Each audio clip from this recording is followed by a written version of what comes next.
हिमावन के यहाँ माता आदि शक्ति का देवी शैलपुत्री के रूप में जन्म लिए हुए अब एक लंबी अवधि हो चुकी थी। पार्वती, कहाँ हो तुम पार्वती? पार्वती, पार्वती। यद्यपि माता का जन्म हो चुका था और वो अपनी एक अवस्था में भी आ चुकी थी, किंतु उधर देवगण इसके पश्चात भी चिंतित थे। ब्रह्मदेव, नारायण, माता आदिशक्ति अपने स्वरूप में 16 वर्ष की हो गई और वो अपने संसार में संतुष्ट और प्रसन्न है। तो फिर महादेव और माता आदिशक्ति की भेंट कब और कैसे होगी? प्रत्येक लीला का एक उचित समय होता है देवराज इंद्र, धीरज रखिए।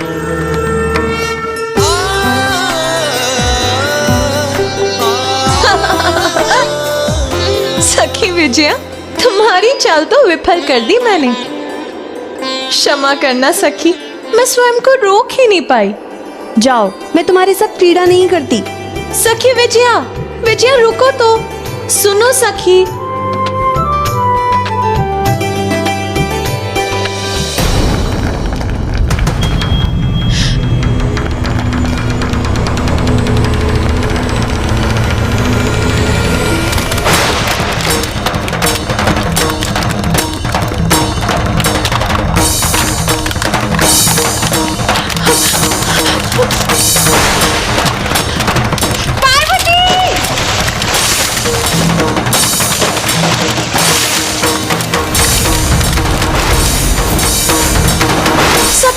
सखी विजया, सखी विजया।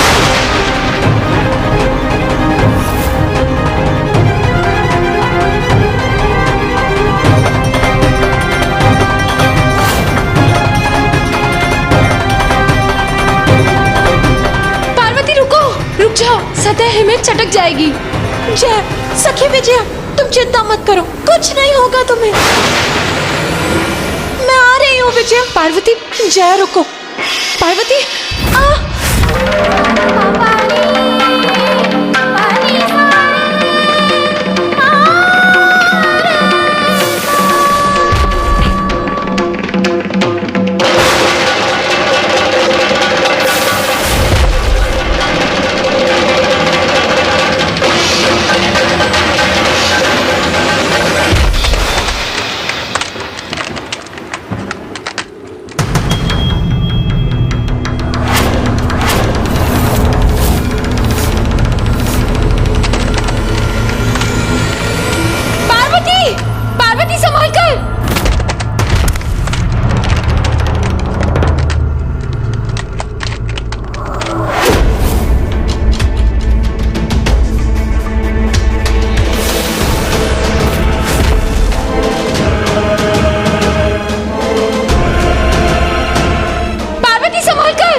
मुझे थामे रखना विजया।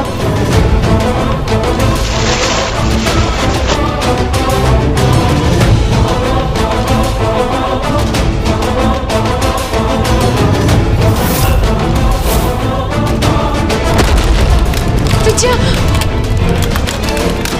पार्वती,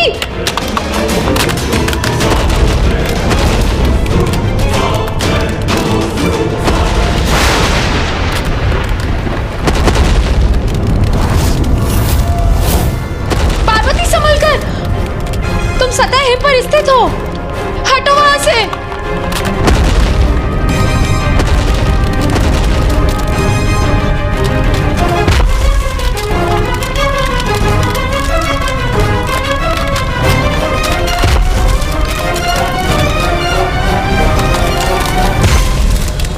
पार्वती, संभल कर।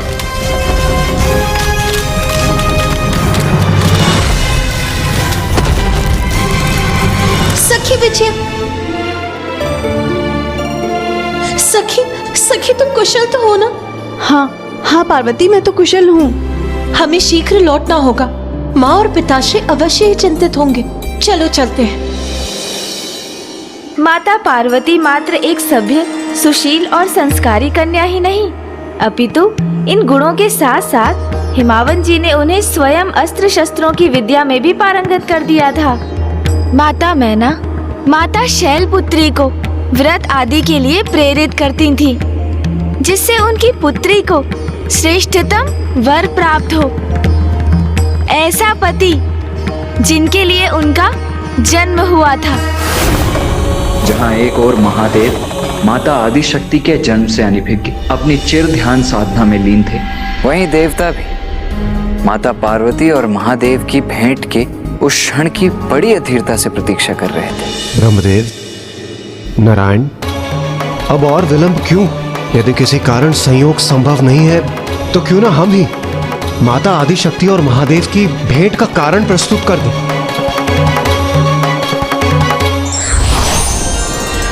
नारायण नारायण।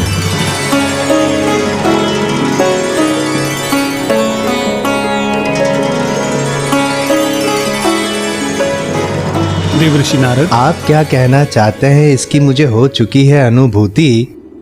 बस अब इस दिव्य अलौकिक प्रणय प्रसंग के पूर्ण होने का माध्यम बनने की दीजिए मुझे अनुमति। फिर नेक कार्य में विलंब कैसा? क्योंकि एकमात्र आप ही तो हैं जो इस कार्य को पूर्ण कर सकते हैं।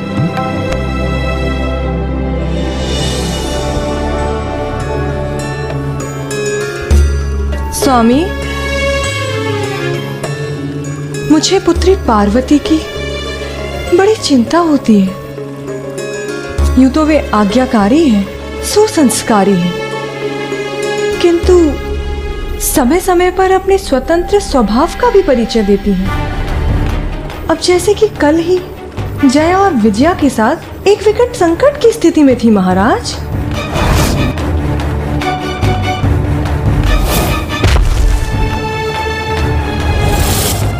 मेरे विचार से अब हमें उसके योग्य एक उचित वर ढूंढना चाहिए।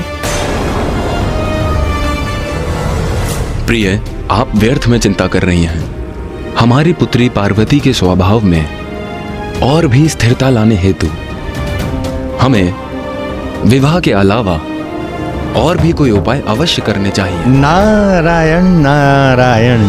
सेवा। देव ऋषि नारद, प्रणाम देव ऋषि नारद। आइए, आसन ग्रहण कीजिए।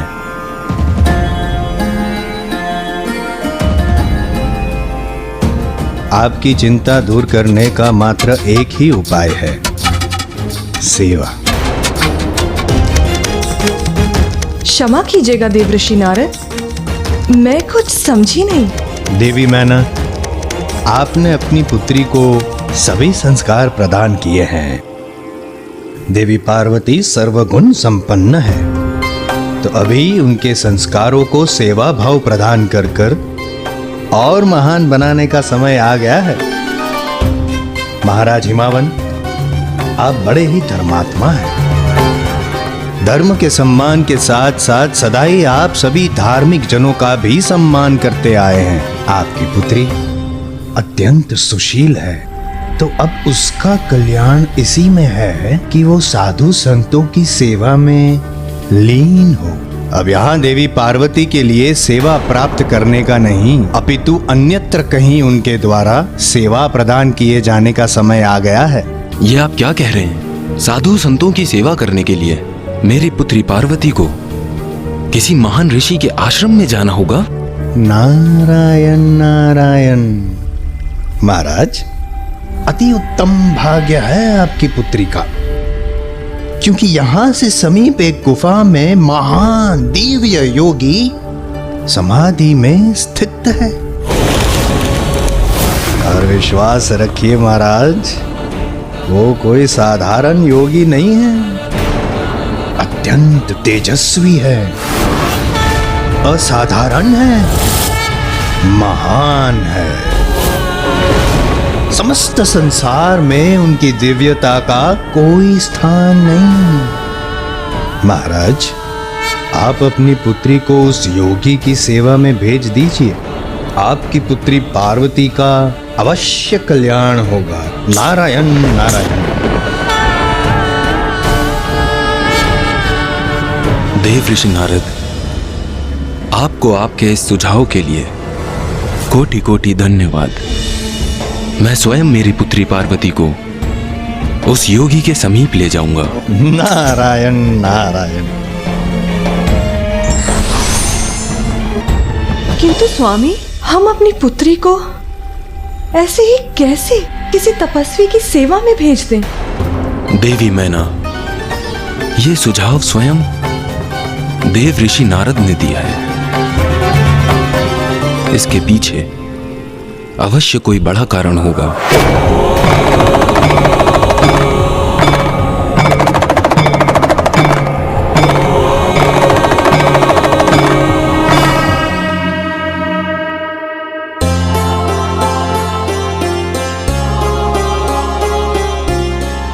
जाओ पुत्री, जाओ, जाकर उन महान योगी की सेवा करो, जिससे वो तुम पर प्रसन्न हो, तुम्हारी समस्त मनोकामनाओं की पूर्ति का वरदान दे। माँ, सेवा तो तभी तक सेवा रहती है जब वो बिना किसी अपेक्षा की जाए। मैं भी संपूर्ण समर्पण से उनकी सेवा करूंगी, इसी भाव से कि उनके आशीर्वाद के सिवाय मुझे उनसे और कुछ भी नहीं चाहिए।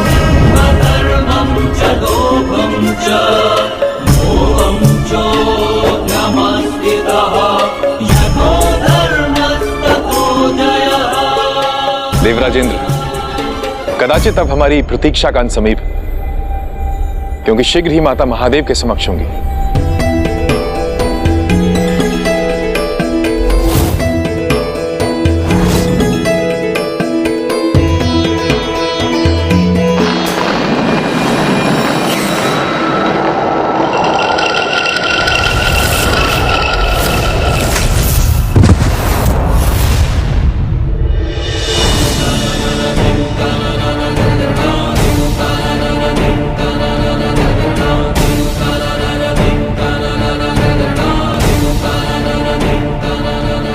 वो देखो पुत्री, वहां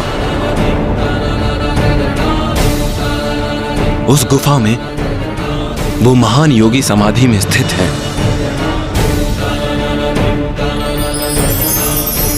ये कैसा दिव्य और अद्भुत आकर्षण है जो मुझे उस गुफा की ओर खींचे जा रहा है।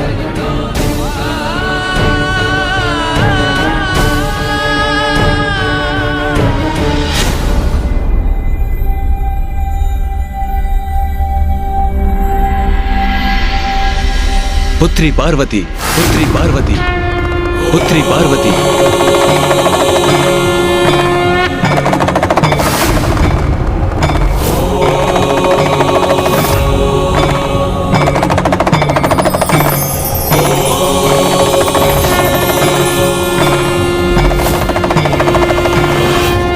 इतने समय से हमें जिस क्षण की प्रतीक्षा थी,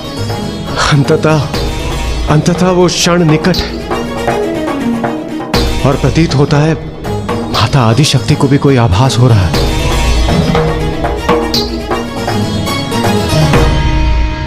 जी पिताश्री।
रूपासिनी विलसिनी छन्दांशु तेजस्विनी या रक्तारुधिराम्बरा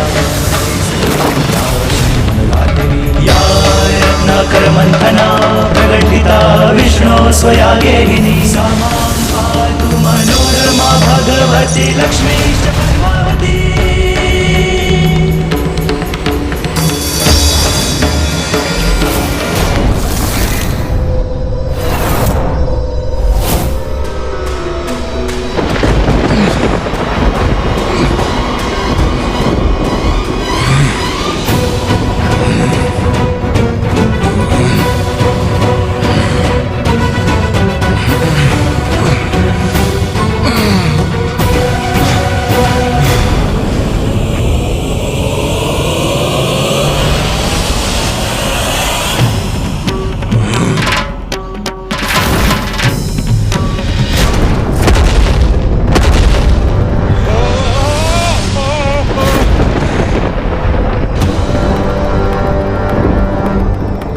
ये तो राजा हिमावनी है। जाओ और जाकर राजा हिमावन के राजभवन में देखो कि अभी वहां क्या हो रहा है, और यदि वहां पर देवी मैना ने गर्भ धारण किया है तो उसे वहीं पर निकल जाओ।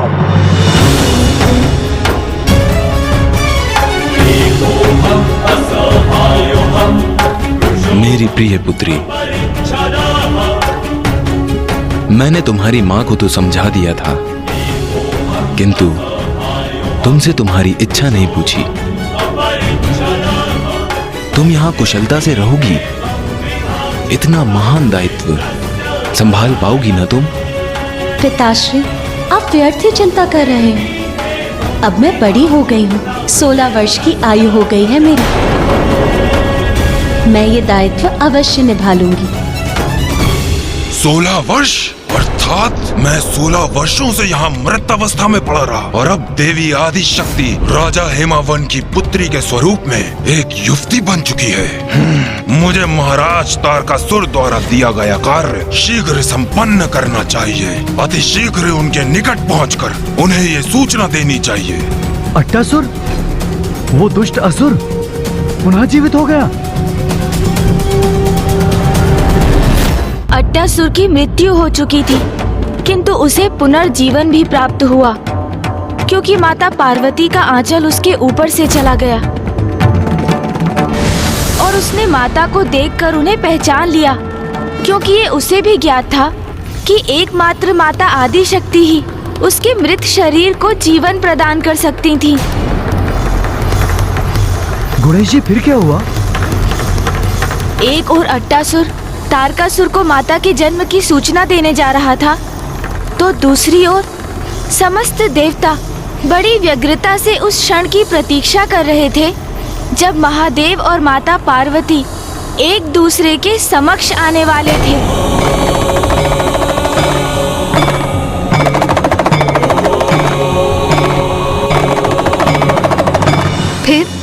फिर क्या हुआ?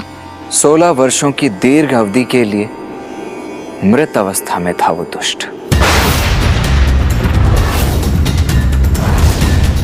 इसीलिए उसके शरीर का भी क्षय हुआ था। जीर्ण शीर्ण अवस्था में थे उसके पंख, किंतु उसके जीवन का तो मात्र एक ही ध्येय था कि तारकासुर को बता सके कि माता पार्वती का जन्म हो चुका है,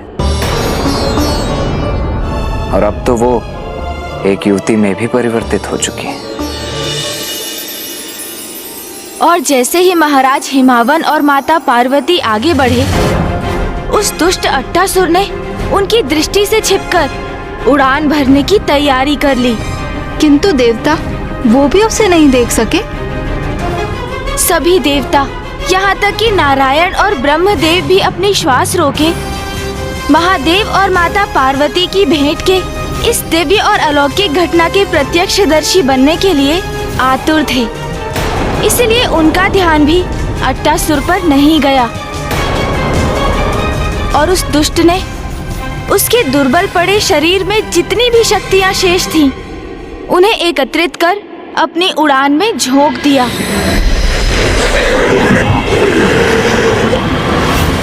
तो फिर क्या माता गुफा के भीतर गई? उन्हें महादेव के दर्शन हुए? उन्होंने एक दूसरे को देखा?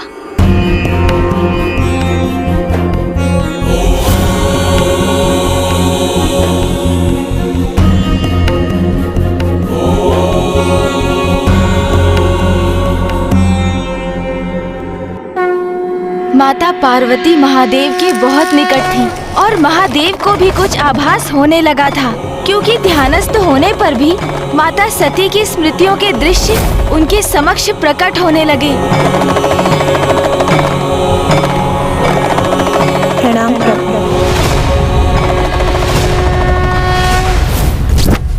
संस्कार का होना सभी के लिए आवश्यक है और माता पिता का परम कर्तव्य है कि वो अपनी संतान को इसके लिए प्रेरित करें।